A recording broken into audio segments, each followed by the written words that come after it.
Frères et sœurs bien-aimés, membres de la grande famille de Dieu, chers jeunes, qu'il me soit permis en ce matin de vous dire bonjour et bon sabbat dans le Seigneur. Amen.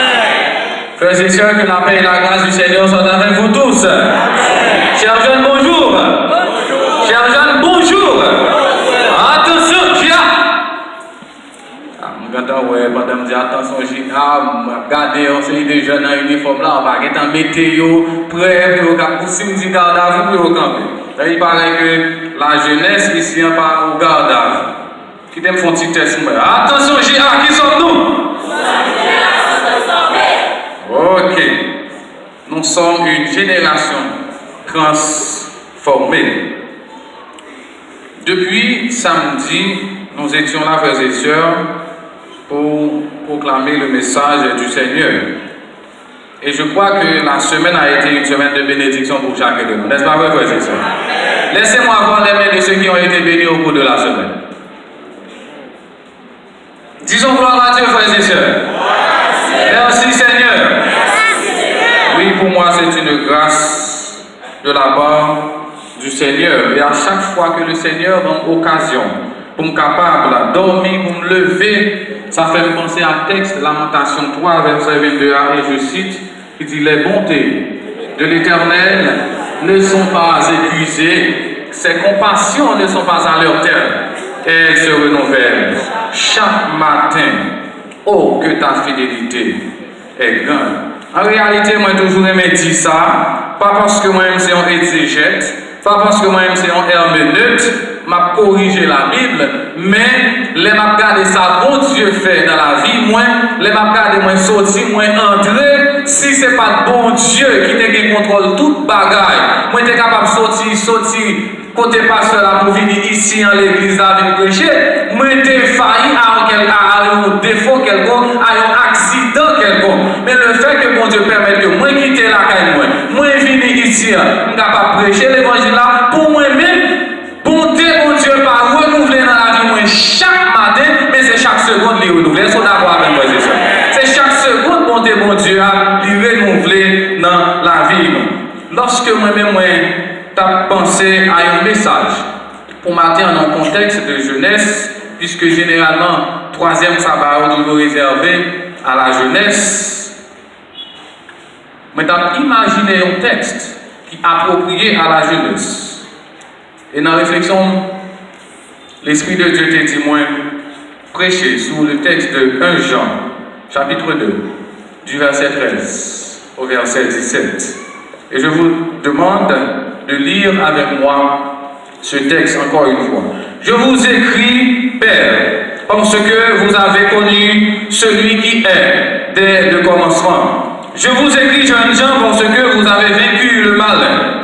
Je vous ai écrit, petits enfants, parce que vous avez connu le Père. Je vous ai écrit, Père, parce que vous avez connu celui qui est dès le commencement. Je vous ai écrit, jeunes gens, parce que vous êtes forts et que la parole de Dieu demeure en vous et que vous avez vaincu le malin. N'aimez point le monde, ni les choses qui sont dans le monde. Si quelqu'un aime le monde, l'amour du Père n'est point en lui. Car tout ce qui est dans le monde, la convoitise de la chair, la convoitise des yeux et l'orgueil de la vie ne vient pas du Père, mais du monde. Et le monde passe, et sa convoitise aussi, mais celui qui fait la volonté de Dieu demeure éternellement. Couvrons la tête pour une courte prière par un chant que j'aime beaucoup. Je sais, un sauveur tendre qui fut crucifié. Je sais qu'il vit encore, il est ressuscité. Je vois sa main puissante, j'entends ses loups.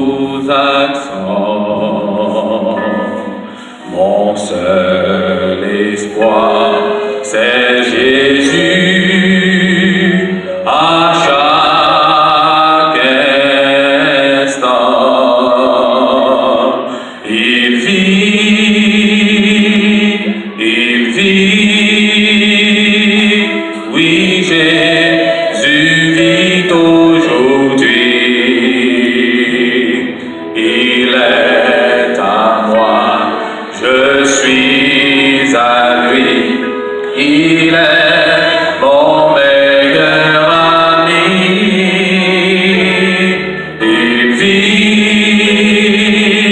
Il vit pour sauver les pécheurs. Comment savoir qu'il vit encore? Il vit, oui, dans mon cœur. Frères et sœurs bien-aimés, dans le texte que nous venons de lire, nous trouvons que l'apôtre s'adresse à trois catégories de personnes qui constituent très souvent une famille. Tout d'abord, les petits-enfants, deuxièmement, les pères, et troisièmement, les jeunes gens.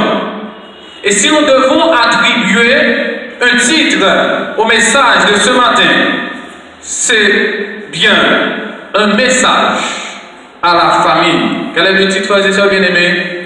Un message à la famille. Je vous écris, petits-enfants, parce que vos péchés vous sont pardonnés à cause de mon nom. L'apôtre Jean appelle ses lecteurs, frères et sœurs bien-aimés, petits-enfants, lorsqu'il écrit cette lettre. Le titre d'enfant accordé à ses destinataires est donc tout à fait justifié. Tout d'abord, Jean englobe toute la famille de Dieu dans l'expression petits-enfants. Ici, frères et sœurs, ni l'âge, ni le développement spirituel ne rentrent en ligne de compte. Jean parle à tous ceux qui appartiennent au Seigneur, comme le reste du verset le confirme, parce que vos péchés vous sont pardonnés à cause de mon nom. Jean rappelle que leurs péchés ont été pardonnés, selon 1 Jean chapitre 1er, le verset 9, à cause du nom de Jésus. Ceux qui croient ont été pardonnés au nom de Jésus à cause de leur foi en lui. Le pardon et la purification des péchés sont les premiers grands bienfaits qui découlent de notre foi. En sorte que, frères et sœurs bien-aimés, ceux-ci à qui nous pouvons aller de l'avant dans la vie chrétienne. Et puisque nous sommes des chrétiens, nous pouvons nous écrire avec joie, nos péchés sont pardonnés. Vous êtes d'accord, frères et sœurs? Oui, nos péchés sont pardonnés. C'est une bonne nouvelle pour vous et moi en ce matin. Remarquons ici, frères et sœurs bien-aimés, dans le texte, nos péchés nous sont pardonnés. Il est dit, nos péchés nous sont pardonnés, non à cause de mon papa biologique. Mes péchés sont pardonnés, non à cause de mon niveau intellectuel. Mes péchés sont pardonnés, non à cause de mon niveau économique, mais à cause du nom de Jésus, frères et sœurs bien-aimés. Donc nos péchés peuvent être pardonnés à cause du nom de Jésus. Car la Bible nous dit, il n'y a sous le ciel aucun autre nom qui ait été donné parmi les hommes par lequel nous devions être sauvés. C'est grâce à Christ que nos péchés sont pardonnés. C'est grâce à lui que nous avons aujourd'hui, frères et sœurs bien-aimés, l'espérance à la vie éternelle. Et c'est pourquoi le message de ce matin se propose de nous enseigner que quand Dieu fait de nous les membres de sa famille, c'est pour nous préserver du péché et nous élire à son royaume de gloire et de félicité. Vous êtes d'accord avec moi, frères et sœurs? Quand Dieu fait de nous les membres de sa famille, c'est pour nous préserver non seulement du péché, mais également de nous élire à son royaume de gloire et de félicité. La deuxième catégorie de personnes que l'apôtre Jean adresse, il s'agit bien des pères. Pour quelle raison s'adresse-t-il aux pères? Il s'adresse aux pères parce qu'ils ont connu, selon le texte, celui qui est dès le commencement Mais quel est celui qui est dès le commencement? Genèse 1er, verset 1er nous dit, au commencement, Dieu créa les cieux et la terre. Et dans Jean, chapitre 1er, verset 1er, il est dit, au commencement était la parole. La parole était avec Dieu et la parole lui-même était Dieu. Au commencement de l'hébreu Bereshit, dans un commencement qui n'est pas précisé, était la parole. Et cette parole même était Dieu. Et que représente cette catégorie, frères et sœurs bien-aimés? Les pères sont des chrétiens mûrs qui ont expérimenté la satisfaction de l'intimité d'une relation bénie avec Dieu. Les pères mentionnés ici dans le texte sont des chrétiens ayant acquis de la maturité. Leur foi leur a permis de connaître celui qui est dès le commencement. Cela ne signifie pas, frères et sœurs, qu'ils aient personnellement vu et entendu Christ, mais ils l'ont connu par la foi. À remarquer, frères et sœurs, que Jean s'adresse à 2 reprises au Père. Si vous lisez bien le texte, et quand il s'adresse à nouveau au Père, il utilise les mêmes paroles que précédemment, en sorte que leur signification ne se modifie pas dans le texte. Il reste et demeure ceux qui ont atteint une certaine maturité dans la vie spirituelle. Étant détenteurs, frères et sœurs, de la connaissance de Dieu, les pères sont appelés à donner l'orientation pour que le peuple de Dieu ne meure pas faute de connaissance. Et de nos jours, nous voyons des parents, et je dirais même des dirigeants d'église, qui ont peur de donner l'orientation qu'il faut, quoi qu'ils aient la connaissance, parce que les jeunes deviennent plus puissants économiquement, intellectuellement, socialement. Alors, ils se conforment à leur goût. En agissant ainsi, bien-aimés, vous faites du mal à la famille de Dieu. Et la troisième catégorie, c'est les jeunes gens. Et pourquoi, ou encore pour quelles raisons, Jean s'adresse-t-il aux jeunes gens? Et il est dit dans le texte, parce qu'ils ont vaincu le malin. Dans la famille de Dieu, les jeunes gens se caractérisent, bien aimés, par la vigueur et la combativité. Ils ont vécu le malin parce qu'ils ont appris le secret de la victoire, à savoir, ce n'est pas moi qui vis, mais c'est Christ qui vit en moi. Les jeunes sont croyants de fraîche date. Ils ont vécu le malin, Satan. Ils ont été délivrés du royaume satanique des ténèbres.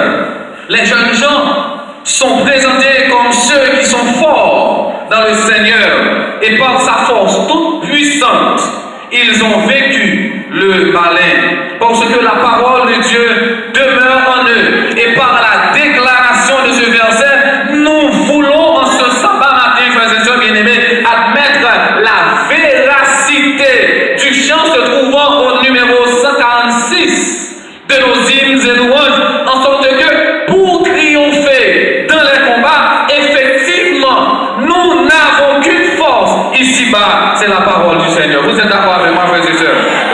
Oui, d'abord, les jeunes gens sont forts. Ils le sont dans le Seigneur. Ayant revêtu son armure que nous trouvons dans Éphésiens 6, le verset 10 et 11, ensuite, ils sont forts parce que la parole de Dieu demeure en eux. La parole de Dieu est l'évangile de Christ, l'épée de l'esprit, indispensable pour vaincre Satan, selon Éphésiens 6, le verset 17. Le Seigneur Jésus lui-même a pu vaincre Satan dans le désert en citant les Écritures. Il est important de se nourrir, bien-aimés, sans cesse de la Bible, afin de pouvoir s'en servir à bon escient pour contrecarrer les attaques de Satan. Il s'adresse aux aux petits-enfants parce qu'ils ont connu celui qui est dès le commencement. Les petits-enfants peuvent être considérés ici comme des nouveau-nés dans la foi. Ils savent peu de choses, mais connaissent quand même le Père.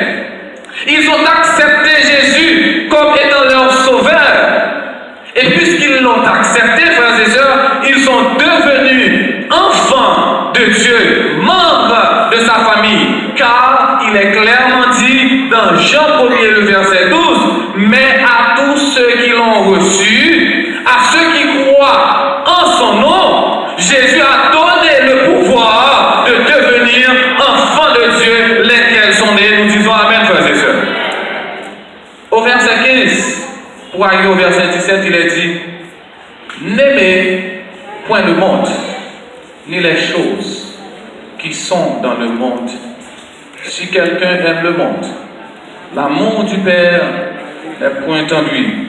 Car tout ce qui est dans le monde, la convoitise de la chair, la convoitise des yeux et l'orgueil de la vie, ne vient pas du Père, mais vient du monde. Et le monde passe, et sa convoitise aussi, mais celui qui fait la volonté de Dieu demeure éternellement.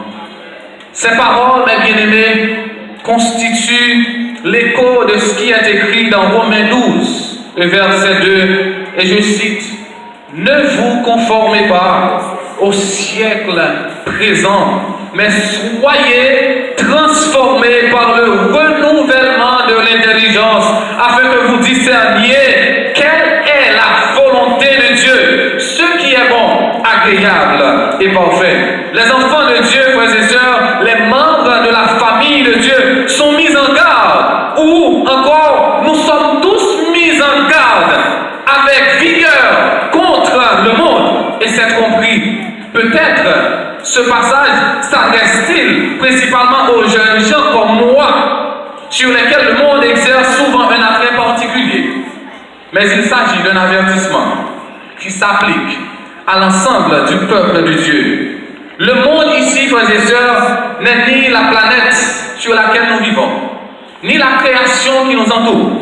Il s'agit plutôt de l'ensemble du système érigé par l'homme dans le but d'être heureux, mais sans Christ.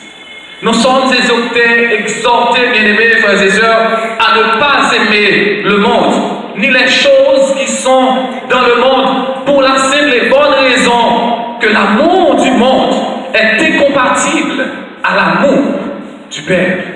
Car si quelqu'un aime le monde, nous dit le texte, l'amour du Père n'est point en lui. Car l'amour du monde, frères et sœurs bien-aimés, est inimitié contre Dieu. Celui donc qui veut être du monde se rend ennemi de Dieu. C'est pas moi qui le dis, mais c'est dans la parole de Dieu, selon Jacques 4, du verset 4.